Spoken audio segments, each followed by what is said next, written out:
오늘 함께 요한일서 강의 두 번째 시간으로 예수님과의 교제는 빛 가운데 사는 것입니다 라는 제목으로 말씀 나누겠습니다. 자, 질문 드립니다. 하나님이요, 나 같은 사람을 왜 구원하여 주셨다고 생각하십니까? 하나님 여러분 왜 구원하셨죠? 그것도 하나뿐인 아들 이 땅 가운데 보내시면서 여러분을 왜 구원하셨다고 생각하십니까? 여러분을 구원하신 목적이 뭐라고 생각하십니까? 왜냐하면 우리는 구원받을 만한 자격이 없는 죄인들이잖아요. 하나님께 대적자였고 원수였는데 왜 우리를 구원하셨을까요, 여러분?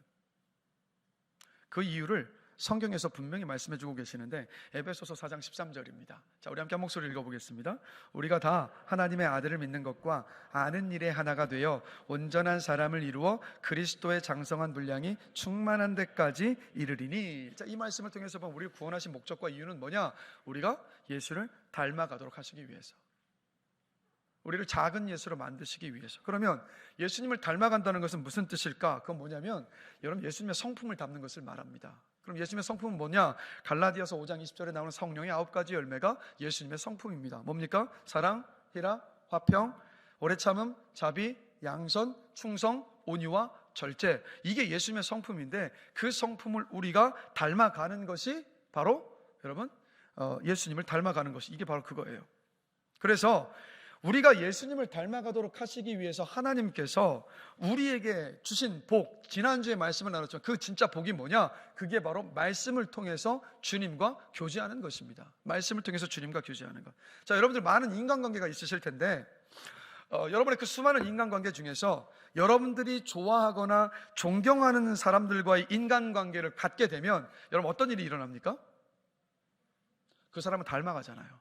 그 사람의 말, 가치관, 행동, 사고, 심지어는 어떤 그 사람의 말하는 습관이나 이런 것들까지 우리 다 닮고 싶어지는 그런 일들이 일어나지 않습니까?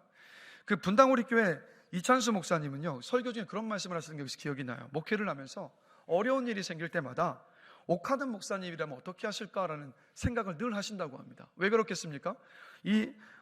이찬수 목사님이 본인의 스승이셨던 옥하든 목사님을 그만큼 사랑했고 존경했기 때문에 그분의 생각, 그분의 가치관, 그분의 신앙관, 그분의 어떤 목회관에 대하여서 그렇게 닮고 싶은 마음이 그 안에 있기 때문인 거라는 거죠.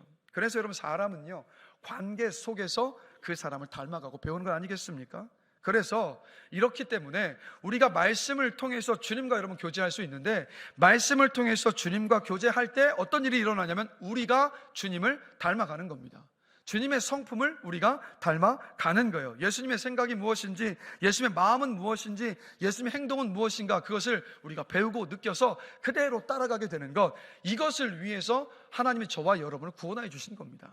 여러분, 이게 구원의 목적이고 구원의 이유예요. 그럼 오늘 함께 읽은 이 본문을 보면 예수님과의 친밀한 교제가 있는 삶은 도대체 무엇인가에 대하여서 자세히 설명해주고 있는데, 그게 뭐냐? 딱 이 문장으로 요약할 수 있습니다. 예수님과의 교제는 빛 가운데 사는 것이라고 오늘 본문이 말씀하고 있어요. 근데 뭔가 좀 추상적이죠? 빛 가운데 사니까, 빛 가운데 산다고 하니까. 자, 그럼 빛 가운데 사는 것이 무엇일까? 5절을 함께 보겠습니다. 우리 함께 한 목소리로 읽겠습니다. 우리가 그에게서 듣고 너희에게 전하는 소식은 이것이니,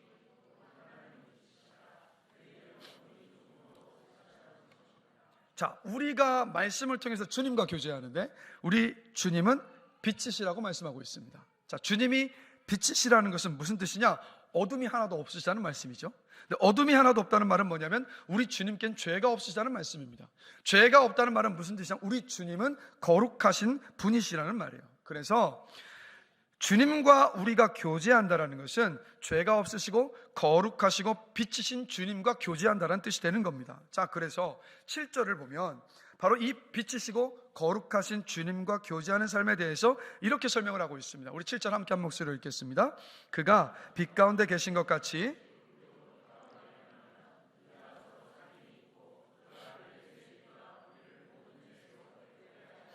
자, 이 말씀 그대로 띄워주십시오. 자, 우리가 이 말씀을 어떻게 이해를 하냐면 이렇게 이해를 합니다. 빛이신 주님과 교제하며 사는 것은 주님처럼 죄짓지 않고 사는 것이다 라고 이 본문을 이해를 합니다. 자, 부담이 되십니까? 안 되십니까? 엄청 되시잖아요. 그렇죠? 죄짓지 않고 살 수가 없는 게 나라는 걸 알기 때문에 이 말씀을 만약 그렇게 이해하면 너무도 부담스러운 말씀. 우리 주님이 우리에게 불가능한 것을 행하라고 우리를 억압하시고 푸시하시는 분으로 그렇게 오해할 수 있잖아요. 여러분, 이 말씀은 그런 뜻이 아닙니다. 만약에 빛 가운데 사는 것이 죄 짓지 않고 사는 것이라고 한다면 이 7절 말씀은요 잘못되었습니다. 모순이거든요. 왜 모순이냐? 이 말씀 다시 한번 보시면, 우리가 빛 가운데 살면 하나님의 아들 예수가 우리를 모든 피해서 깨끗하게 하실 것이다 라고 7절 하반절에서 여러분 말씀하고 있습니다. 만약에 저와 여러분들이 죄를 짓지 않고 산다면 이 말씀 자체가 필요가 없어요. 그 아들 예수의 피가 우리를 모든 죄에서 깨끗하게 하실 것이다, 이 말씀 자체가 필요가 없습니다. 즉 그렇기 때문에 이 말씀은 무엇을 말하는 것이냐면, 빛 가운데 산다, 빛이신 주님과 교제하면서 빛 가운데 산다라는 말은 우리가 죄 짓지 않고 사는 것을 말하는 것이 여러분 아닙니다. 그것이 아니라, 자 8절을 보면 우리가 죄가 없다고 하는 것이 뭐라고 말하고 있냐면 자기를 속이는 것이고 진리가 우리 안에 없다라는 것이라고 말씀하고 있습니다. 자 여러분, 우리가 예수 믿고 구원받았지만 자 내가 죄인임을 인정하십니까? 안 하십니까? 우리 모두 죄인이라는 거 인정하잖아요. 이번 한 주를 돌아봐도 우리 숱한 죄를 지으면서 살아오지 않았습니까?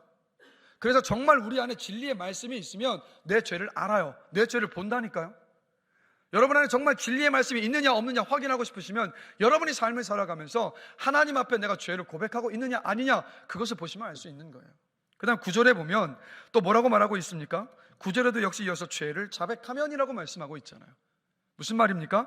죄를 지었지만 죄를 인정하며 고백하며 사는 것이 바로 빛 가운데 사는 것이라는 것을 오늘 본문이 말씀해주고 있는 거예요.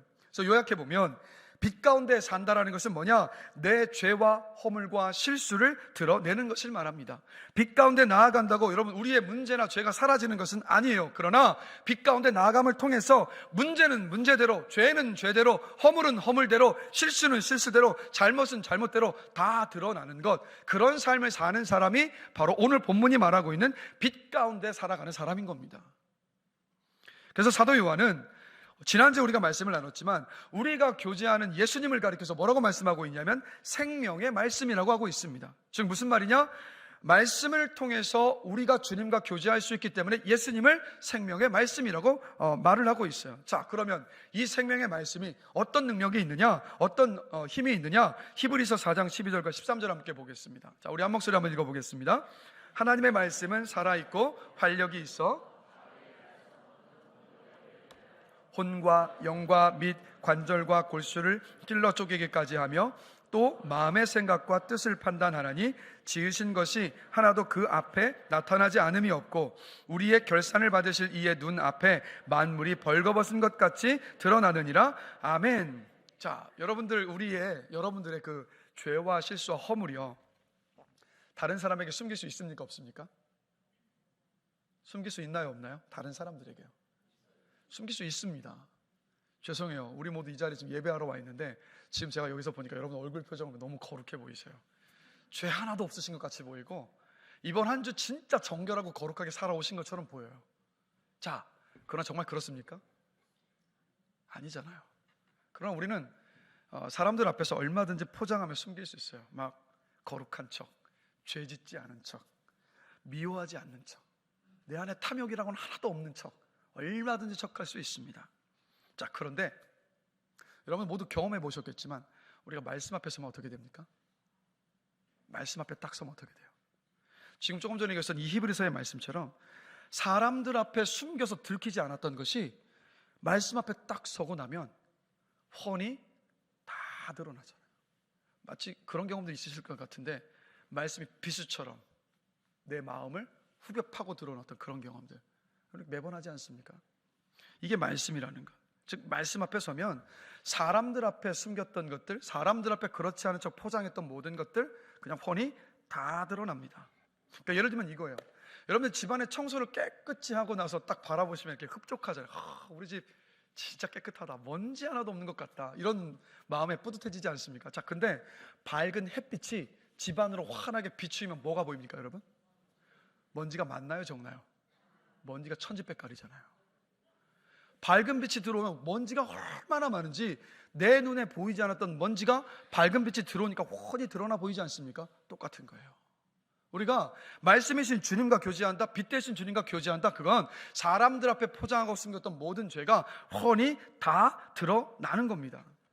말씀의 빛이 비추이니까 보이지 않던 것들이 훤히 드러나는 거예요. 그래서 여러분, 어둠 속에 사는 사람과 빛 가운데 사는 사람의 차이는 죄를 지었느냐 죄를 짓지 아니했느냐 그게 아니라 내 삶 속을 돌아보면서 자기 삶과 죄와 허물을 드러내느냐 드러내지 않느냐 감추느냐 이 차이라는 겁니다. 그래서 예수님과 친밀하게 교제한다는 말은 뭐냐면 내 마음과 삶과 생각을 주님과 교제하면서 주님께 훤히 다 드러내놓는 것이 바로 주님과의 교제라는 겁니다.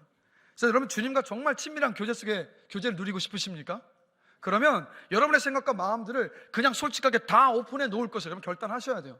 그렇지 않고선 주님과 절대 친밀한 교제 가운데 여러분 나아갈 수가 없습니다. 그래서 이 세상에요, 죄 없는 사람은 없습니다.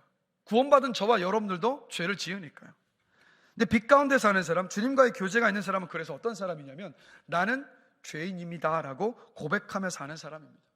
그래서 예수를 제대로 믿는 사람이라면 틀림없이요, 내가 얼마나 문제가 많은 사람이고 내가 얼마나 죄가 많은 죄인인가를 잘 알고 있고 그것을 고백할 수 있습니다. 왜냐하면 빛 가운데 항상 드러나 있기 때문에. 그런데 예수를 믿는다고 하는데 도통 그 속을 모르겠는 사람들을 여러분 우리가 종종 만나요. 어떤 죄와 실수와 허물로 고민을 하고 있는지, 무엇 때문에 가슴 아파하고 있는지, 그 안에 어떤 가치관과 생각을 가지고 이 땅을 살아가고 있는지 도무지 그것을 모르겠는 사람들을 우리가 종종 만나는데, 여러분 이 사람들은 자신을 전혀 드러내지 않고 있다 보니까 도대체가 어떤 삶을 살고 있는지 알 길이 없는 거예요. 이 사람들은 어떤 사람들이냐면 어둠 가운데 자신을 숨기고 사는 사람들입니다. 빛 가운데 있으면 숨길 수가 없어요. 누가복음 18장을 보면 예수님께서 바리새인의 기도와 세리의 기도에 대한 비유의 말씀을 하시는데, 바리새인이요 이렇게 기도를 합니다. 누가복음 18장 11절 12절인데요 우리 다 같이 한 목소리 한번 읽어보겠습니다. 하나님이여, 나는 다른 사람들 곧 토색, 불의, 간음을 하는 자들과 같이 아니하고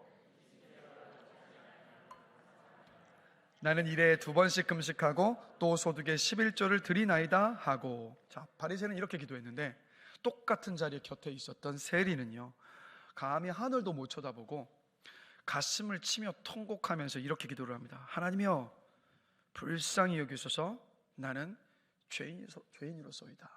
곁에서 이렇게 기도하고 있었어요.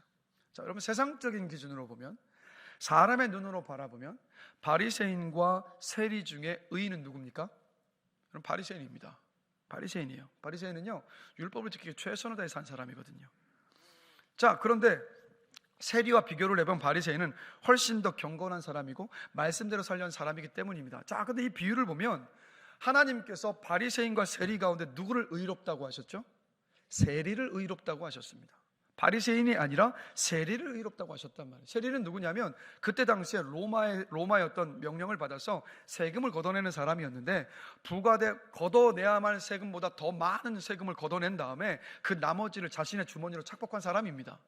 근데 하나님은 바로 이 세리를 의롭다고 하셨는데, 자, 그 이유가 뭘까요? 그 이유는 뭐냐면 바리새인의 기도 속에, 우리가 함께 읽었지만 바리새인의 기도 속에는 자신이 잘못했다는 고백이 없어요. 바리새인은 하나님 앞에 기도하는 그 시간 앞에서조차도 자신을 완전히 숨기고 있었습니다. 어떻게 숨기고 있는지 아세요? 나는 의인이다라고 생각하면서 하나님 앞에 기도하고 있었던 겁니다. 그래서 근데 이 바리새인의 모습이 어떤 모습이냐면 오늘 본문의 8절의 말씀처럼 스스로 죄가 없다라고 생각하고 있는 건 뭡니까? 자기 자신을 속이고 있었던 겁니다. 착각하고 있었던 거예요.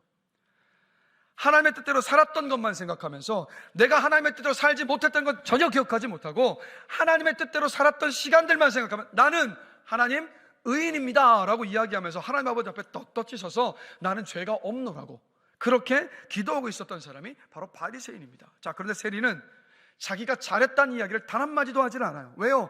자신은 알거든요. 내가 어떤 죄를 지며 살았던 사람인지를 너무 잘 알기 때문에 그냥 자신은 죄인이고 감히 하나님을 쳐다볼 수도 없는 사람이라는 것을 진실되게 고백하고 있는 모습을 봅니다. 왜 그렇습니까? 세리는 빛으로 드러났고 바리새인은 어둠 속에 자신을 숨기고 있었던 겁니다.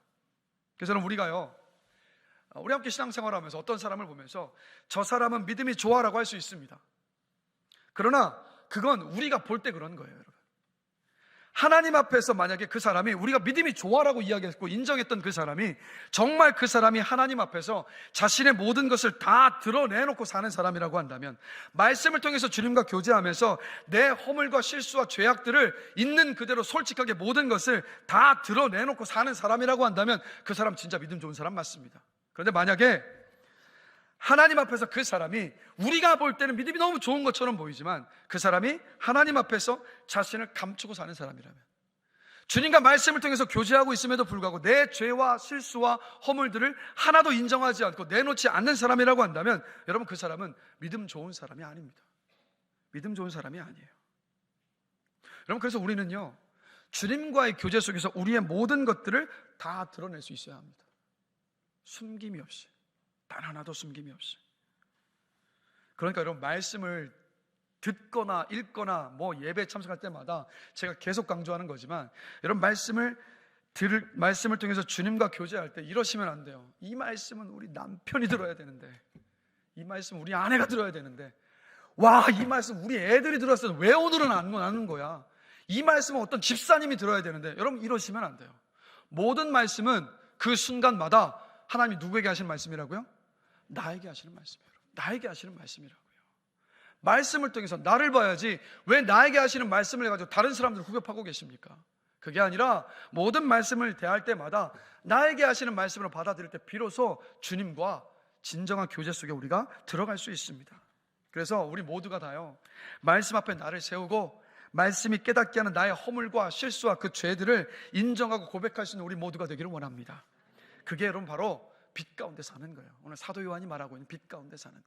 주님이 예수를 믿고 구원받은 저와 여러분을 향해서 뭐라고 말씀하셨습니까? 너희는 세상의 빛이라. 빛 가운데 살아야 빛을 비출 수 있어요. 빛 가운데 살지 못하면, 우리가 어둠 속에 있으면 어두운 세상을 비출 수가 없잖아요. 빛 가운데 살아갈 때 우리의 삶으로 여러분이 있는 그 삶의 작은 한 지역만이라도 밝게 비칠 수 있다면 저는 이 세상이 바뀔 수 있다고 믿습니다. 바로 우리 빛 가운데 사는 게 뭐라고요? 바로 주님 안에서 모든 것을 말씀 안에서 다 내놓고 사는 삶이에요. 그래서 누가복음 15장을 보면 여러분이 너무 잘 아시는 탕자의 비유가 나옵니다. 탕자는 누구냐면 둘째 아들이죠. 이 둘째 아들이 살아계신 아버지께 유산을 달라고 한 페륜합니다. 유산을 받아가지고 나가서 모두 허랑방탕하게 다 탕진하고 다 써버려서 거지가 됩니다. 거지가 되고 나니까, 먹고 살 길이 막막해지고 나니까 아버지 집으로 돌아가기로 결심을 합니다. 그런데 자신이 한 짓이 있으니까, 그냥 떳떳하게 갈 수가 없으니까 마음에 이런 결심을 하죠. 내가 아버지의 아들로 다시 설 수는 없다. 그러니까 더 이상은 굶어 죽지 않을 정도만 그냥 먹을 것을 구하는 품꾼으로만 나를 받아달라고 그렇게 아버지에게 말씀드리자 하면서 그 아버지에게로 갑니다. 자, 근데 여러분이 잘 아시는 것처럼 이 둘째 아들이 도착했을 때 아버지는 어떻게 합니까? 한마디도 꾸짖지 않고 이 아들을 자신의 아들로 다시 맞아주잖아요. 집 나갔던 아들이 돌아왔던 그 하나 이유만으로도 그 아들의 지위를 회복시켜주면서 소를 잡아서 온 동네 식구를 불러 모아서 잔치를 엽니다. 자, 그런데 그동안 아버지와 함께 살면서 아버지에게 너무도 잘했고 너무도 성실했고 또 최선을 다해 살아왔었던 큰 아들이, 아버지가 둘째 아들에게, 집 나갔던 둘째 아들이 돌아오자 성대한 잔치를 열려주는 모습을 보면서 눈이 뒤집혀 버립니다. 왜요? 도저히 용납되질 않아서. 아버지가 동생을 위해서 소를 잡아서 잔치를 벌이는 모습을 보면서 큰 아들이 이렇게 말해요. 아니 아버지, 그동안 아버지 속 한 번 안 썩이고 그렇게 열심히 일을 했어도 염소 한 마리 저에게는 잡아주신 적이 없는데, 이 둘째 동생이 밖에 나가서 아버지의 유산을 다 탕진하고 돌아왔는데도 아니 어떻게 소를 잡아서 이렇게 성대한 잔치를 벌어주실 수가 있는 겁니까? 아버지, 이럴 수는 없습니다. 너무 억울하고 너무 화가 납니다라고 불같이 아버지에게 이 큰아들이 화를 냅니다. 왜 그랬을까요? 이 큰아들이 왜 화를 냈을까요? 그 이유는요, 자기는 잘못한 것이 하나도 없다고 생각했기 때문에, 나는 의롭다고 생각했기 때문이에요. 자, 그럼 이 비유 속에서 아버지의 마음을 가장 아프게 한 것은 첫째 아들일까요? 둘째 아들일까요? 첫째입니다, 여러분. 첫째 아들이라고요. 집 나갔던 둘째 아들이 아니라 첫째 아들이 아버지의 마음을 아프게 했어요.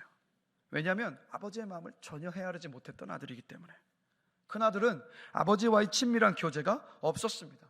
아버지의 친밀한 교제가 없다 보니까 자기 자신을 온전히 볼 수 있는 그 용기도 없었어요. 큰아들은 무슨 말입니까? 빛 가운데 나아가지 못했던 겁니다.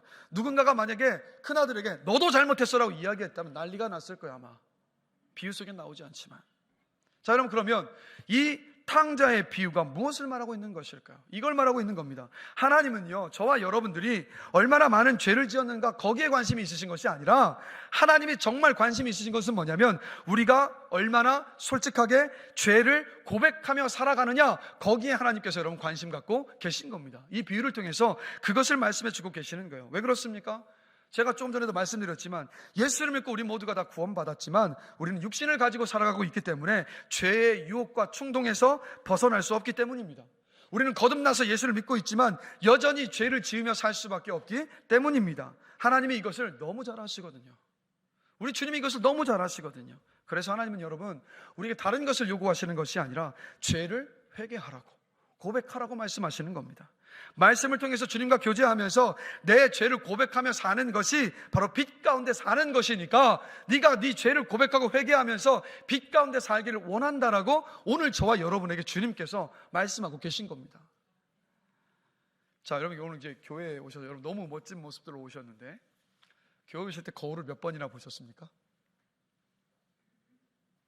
몇 번이라기보다는 아마 집에서 화장대 앞에 거울 보셨을 거고, 그다음에 이제 화장실에 들어가서 또 보셨을 거고, 이제 집에 오시면서 현관 문 앞에 걸린 거울 한번 또 보셨을 거고, 차를 타고 오신 분들은 또 이제 백미러로 한번 보셨을 거고, 교회에 오시자마자 1층 로비에 있는 거울 또 다시 한번 보셨을 거고, 그렇죠? 수도 없이 거울을 보셨을 텐데 왜 이렇게 거울을 보고 오셨습니까?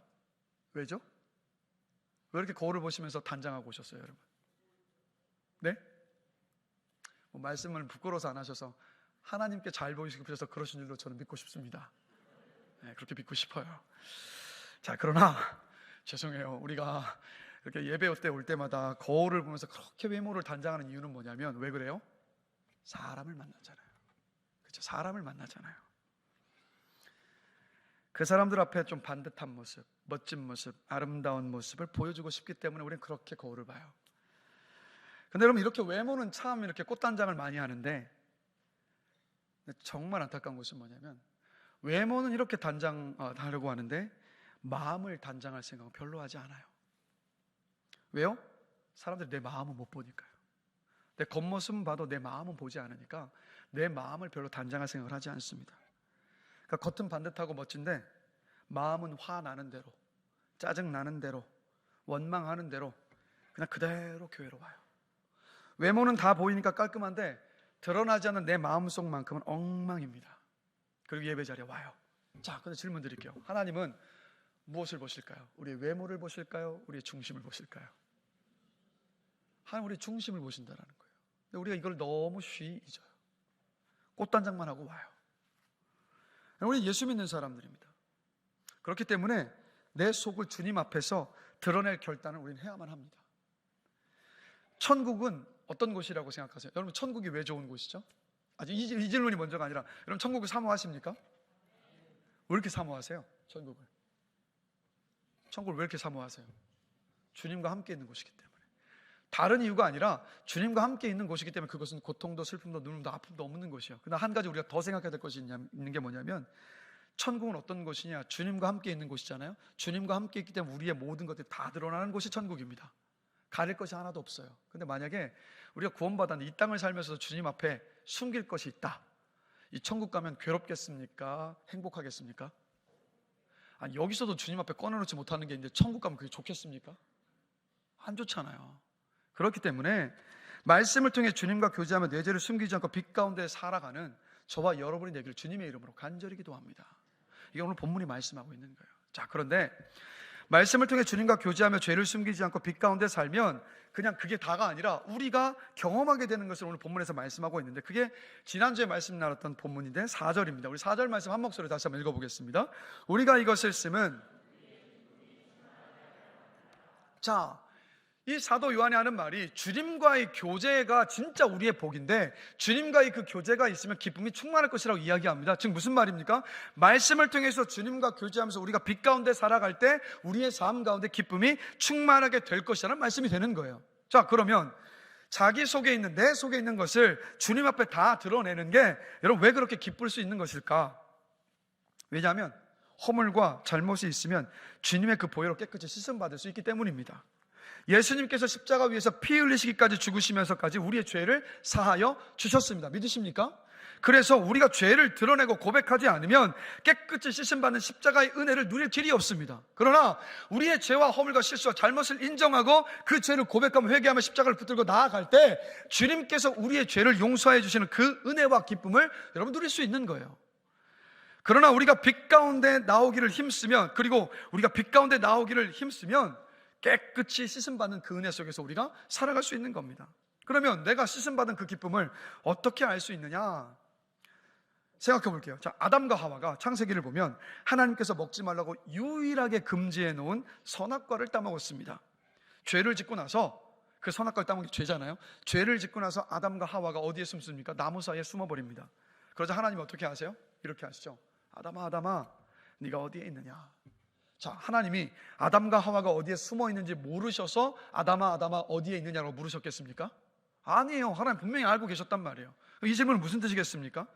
어디에 있는지 모르셔서 아담아, 아담아, 내가 어디에 있느냐라고 물으셨던 것이 아니라 하나님이 바라셨던 마음은 이거예요. 하나님은 아담이 빨리 숨어 있던 나무 사이에서 나와서 하나님께, 하나님, 제가 선악과를 따먹었습니다. 하나님, 제가 죄를 지었습니다. 저를 용서해 주세요라는 그 고백을 하기를 원하셨던 거예요. 하나님은 아담이 회개하기를 원하셨기 때문에 아담아, 네가 어디에 있느냐라고 일부러 물으셨던 겁니다. 자, 그런데 성경을 보면 아담은 자신의 죄를 회개했습니까? 안 했습니까? 회개 안 했습니다. 회개 안 하고 이렇게 말하죠. 뭐라고 말합니까? 네가 왜 이것을 따먹었느냐라고 묻자 아담이 뭐라고 말합니까? 이렇게 말해요. 하나님이 나를 위해 만들어주신 그 여자 때문에 선악과를 따먹었습니다 라고 얘기해요. 자신의 죄를, 자신이 죄를 지었음에도 불구하고 그 죄의 책임을 누구에게 돌리고 있습니까? 하나님께 돌리고 있어요. 하나님께. 근데 하나님은요, 또 기회를 주세요. 옆에 있던 하와에게 묻죠. 하와야, 너는 왜 선악과를 따먹었니? 여러분, 이게 아담에게 다시 한번 기회를 주시는 거예요. 하와에게 또 다시 질문했습니다. 하와에게도 기회를 주셨지만 아담에게 다시 한번 기회를 주신 거잖아요. 하와에게 내가 질문을 듣고 아담아, 지금도 안 늦었으니까 너 너의 죄를 고백하고 인정했으면 좋겠다, 이 마음이에요. 자, 근데 하와는 또 어떻게 합니까? 하와는 잘못을 인정했습니까? 안 했습니까? 하와도 안 했어요. 뭐라고 말합니까? 뱀이 나로 하여금 선악을 알게 하는 나무를 먹게 했습니다라고 말해요. 그래서 여러분, 이 아담과 하와 둘 다 무슨 말이면 죽어도 내 잘못은 없다는 얘기잖아요. 이게 우리의 모습이지 않습니까? 하나님, 제가 잘못했습니다, 제가 죄를 지었습니다는 이 고백이 여러분 쉬우세요? 어려우세요? 이거 어렵습니다. 쉽지 않아요. 그 부부싸움을 하고 난 다음에 이 자리에 많은 부부들이 앉아 계시는데 내가 잘못했어라는 말 쉽게 나오십니까? 안 나오십니까? 답변 안 하시는 거니까 안 나오신다는 얘기죠. 네. 이게 분명히 내가 잘못한 걸 알아도 그 잘못됐다는 말하기가 참 힘들어요. 그리고 이제 자기 잘못을 시인할 때도 시인하는 척하면서 이렇게 말하죠. 내가 잘못했는데, 그런데 하면서 또 뒤에 막 변명을 막 늘어놓잖아요. 진짜 잘못을 인정한 겁니까? 아닙니까? 사실 아니에요, 여러분. 아니잖아요. 자기 잘못을 정말 시인하는 것이 어렵습니다. 자, 근데 여러분, 회개라는 것이, 여러분 오해하시면 안 되는데, 회개가 말로만 잘못했다고 하는 것이 여러분 회개가 아닙니다. 회개 기도하는 게 회개가 아니에요. 회개는 뭐냐? 회개 기도하면서 내 잘못을 하나님 앞에 시인하고 인정하고 그 다음에 내가 지었던 죄에서 돌이키는 것까지 갔을 때 그게 바로 여러분 회개입니다. 많은 그리스도인들이 회개 기도에 멈추고 그냥 내 하던 대로 그냥 막 살다 보니까 전혀 그 삶이 바뀜이 없으니까 그 삶의 모습을 보면서 많은 사람들이 실망하는 거예요. 나 저런 모습을 사는 사람 볼 것 같으면 나 교회 다니고 싶지 않다고. 그렇게 실족하는 일들이 벌어지는 것 아니겠습니까? 자, 그런데 중요한 건 뭐냐면 이 온전한 회개는 어디로부터 시작을 하냐면 내 잘못을, 내 죄를, 내 실수를 진짜 진심으로 인정하고 받아들이는 것에서부터 시작한다니까요. 이것을 진심으로 인정하지 못하면 절대 내 삶을 바꿔가는 것까지, 그 죄에서 돌이키는 자리까지 갈 수가 없습니다. 그래서 하나님 아버지 앞에서 내 죄를 시인하고 인정하는 것이 이렇게 중요한 거예요, 여러분. 그래서 여러분, 그래서 결국 죄를 회개하지 않았던 아담과 하와가 에덴 동산에서 쫓겨났습니다. 그리고 하나님께서 어떻게 하시냐면 에덴 동산의 그 입구를 천사를 동원해서 불칼로 막아 놓으셨어요. 자, 이게 여러분 뭘 말하는 거냐면 하나님과 사람의 관계가 끊어졌다라는 거예요. 즉 하나님과 사람 사이 관계가 여러분 왜 끊어졌습니까? 바로 죄 때문에. 죄를 회개하지 않았기 때문에 하나님과의 이 아담과 하와 사이 관계가 끊어진 거예요. 하나님이 그렇게 기회를 주셨음에도 불구하고 회개하지 않았기 때문에 그 관계가 끊어졌다는 것을 보여주고 있는 겁니다. 자, 우리 모두는요, 예수를 믿어 구원받은 사람들입니다. 근데 우리가 죄를 지었다고 해서 하나님께서 저와 여러분들에게 너 죄 지었으니까 너 이제 구원 취소야? 하나님 그렇게 말씀하시지 않아요. 우리가 죄를 지었다고 해서 우리 구원이 취소되는 것은 아닙니다. 구원은 취소되지 않지만, 그러나 우리가 죄를 짓고도 회개하지 않으면 하나님은요, 우리의 기도에 응답하지 않으십니다. 우리의 기도도 막힙니다. 그리고 하나님이 두려워집니다. 그래서 구원의 확신도 잃고 우리 안에 기쁨도 사라지고 평안도 사라지고 두려워지는 겁니다. 그러나 우리가 죄를 회개하면 오늘 본문의 9절의 말씀처럼 하나님 어떻게 하시냐면 우리의 회개를 받으시고 우리 죄를 용서하여 주십니다. 그래서 어떻게 되냐면 하나님과의 사이에 막힌 것이 없어지기 때문에 그때 우리가 누리게 되는 것이 바로 이 마음의 평안함이에요. 하나님이 두렵지 않고 무엇이든 담대히 소망을 가지고 하나님께 기도로 맡길 수 있습니다. 그러다 보니까 우리 안에 염려가 사라집니다. 구원의 기쁨이 회복이 되는 거예요. 혹시 이 자리에 마음에 막 극한 어떤 염려가 있으시고 두려움 가운데 계신 분 혹시 계십니까? 그럼 여러분, 다른 것 먼저 점검하지 마시고 하나님과 여러분 사이에 아직 내가 고백하지 못한 죄가 있지 않은가 여러분 돌아보시기 바랍니다. 하나님과의 관계가 온전할 때 우리가 누리게 되는 것이 뭐냐면 성경에서 뭐라고 말하고 있냐면 그것이 기쁨이고 평안이기 때문입니다. 하나님과의 관계를 그럼 점검해 보셔야 돼요.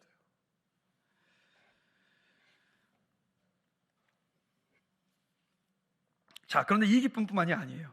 우리가 개인적으로 느끼는 기쁨도 있지만 7절 함께 보실까요? 자, 한 목소리 한번 7절 말씀 읽어보겠습니다.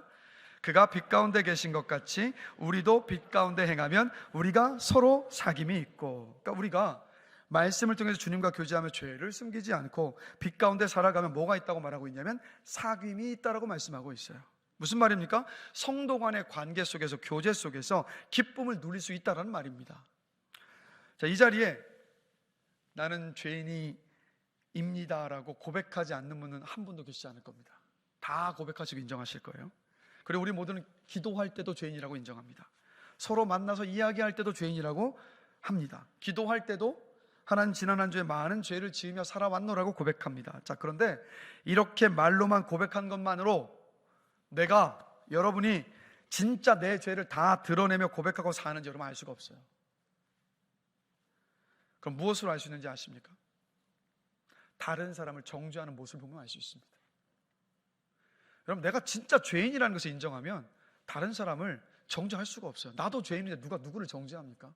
깨끗한 사람, 허물이 없는 사람, 그 사람만이 죄를 지은 사람을 향해서 정죄할 수 있지, 똑같은 죄인의 입장에서는요 다른 사람을 정죄하거나 판단할 수 없습니다. 그래서 만약에 여러분들이 누군가를 정죄하고 있다, 이 말은 뭐냐면 아무리 여러분의 입술을 가지고 나는 죄인입니다 라고 고백하고 있다 할지라도 내가 죄인이라는 사실을 인정하지 않는 것일 수 있어요. 예수님이 누구 때문에 십자가를 지셨습니까, 여러분? 누구 때문에 십자가를 지셨죠? 나예요, 나. 막 뭉뚱그려서 세상 모든 인류를 위해서 다 아니라 나 때문에 십자가 지신 겁니다. 나 같은 죄인 살리시기 위해서 예수님께서 십자가를 지셨습니다. 나 같은 죄인을 살리시기 위해서 예수님께서 십자가를 지신 것을 정말 믿는다면 그럼 우리 다른 사람 정죄할 수 없습니다. 내 죄가 그렇게 큰데 그럼 어떻게 다른 사람의 죄를 정죄할 수 있습니까? 내 죄가 얼마나 큰지, 나 같은 죄인을 살리시기 위해 십자가를 지신 주님의 고통과 고난이 얼마나 큰지를 아는 사람은 다른 사람의 죄를 들춰낼 수가 없어요. 정죄할 수가 없습니다. 비록 다른 사람이 잘못했지만 우선 내 죄가 얼마나 큰지를 알기 때문에.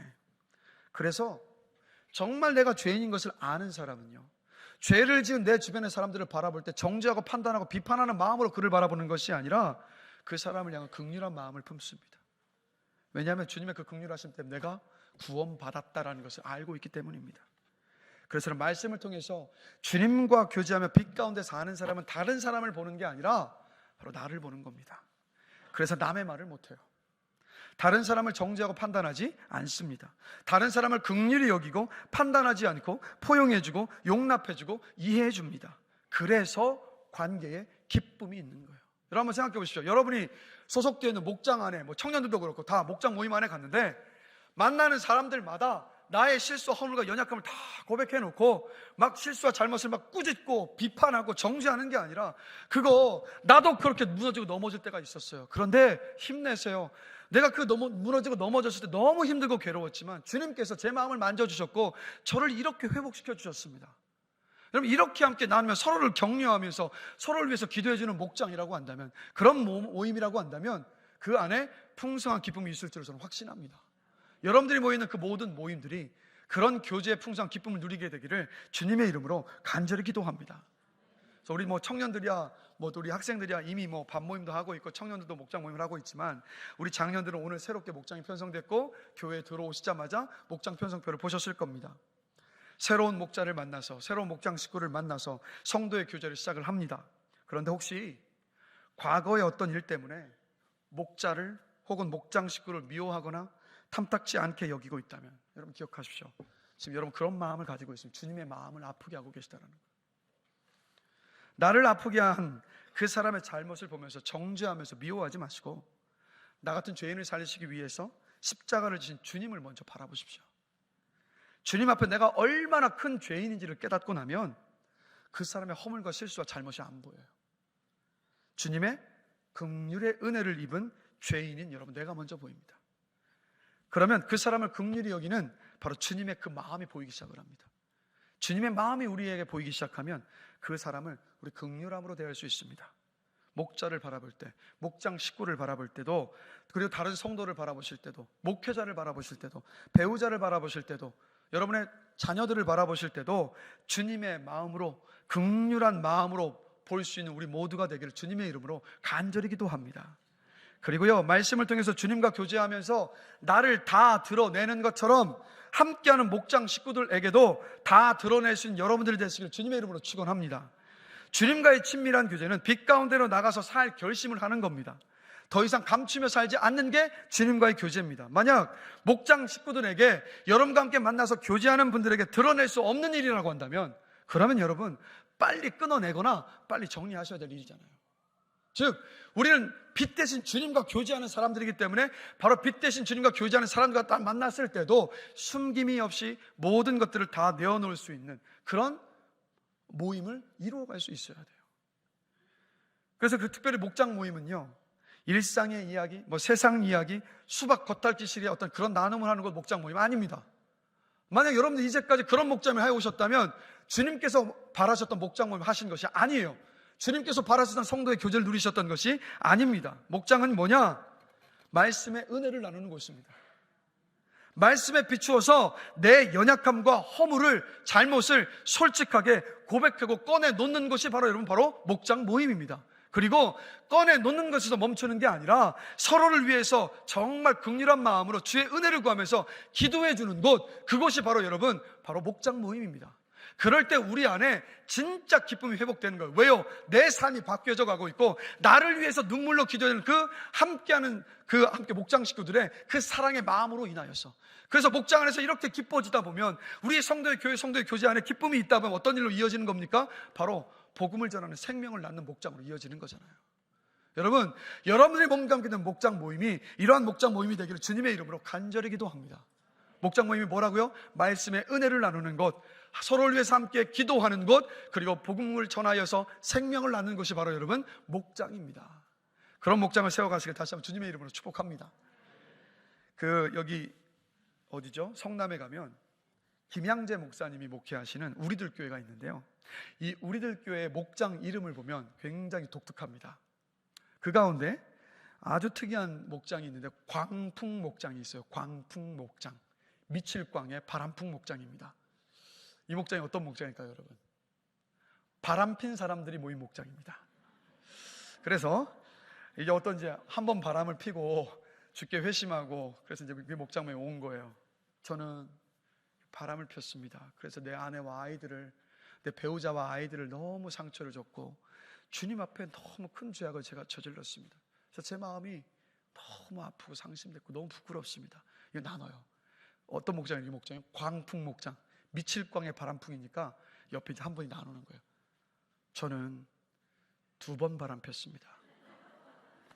근데 하나님이 저 같은 사람도 용서해 주시고 회복시켜 주셨어요. 힘내세요. 조금 이따 옆에 또 한 사람이 얘기해요. 저는 3번 바람을 폈습니다. 저 같은 사람도 용서해 주시고 우리 가정도 회복시켜 주셨는데 한 번 바람 핀 성도님의 그 가정, 주님 앞에 진실되게 회개함으로 나아가시면 반드시 회복시켜 주십니다라고 이야기하는 거예요. 여러분, 이 안에 이런 목장 모임 회복이 있겠습니까? 없겠습니까? 회복이 있죠. 그래서 제가 이 우리들 교회에서는 큐티 모임 세미나가 있는데 가서 진짜 목장 모임에 참관을 했거든요. 근데 그 목장 모임이 처음 모이는 목장 모임 시간이었어요. 근데 그 목장은 처음 목장에 모일 때마다 뭐 하는지 아세요? 이 목에다가 죄패를 걸고 시작을 해요. 그래서 죄패 딱 걸고 나는 이런 죄를 지은 죄인입니다 딱 써요. 그리고 서로 딱 앉는 거예요.